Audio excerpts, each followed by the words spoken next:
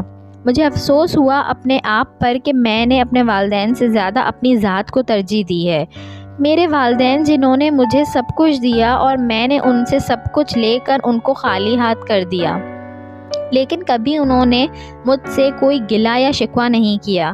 میرے والدین کل بھی عظیم تھے اور آج بھی عظیم ہیں، اور میں کل بھی ناکام تھا اور آج بھی ویڈیو ناکام اچھی لگی ہوں۔ ہو تو اس کو لائک کریں، شیئر کریں اور میرے چینل کو سبسکرائب کریں، اور ساتھ ہی بیل آئیکن کو بھی پریس کر دیجئے تاکہ میری نئے آنے والی ویڈیو آپ کو مل سکے۔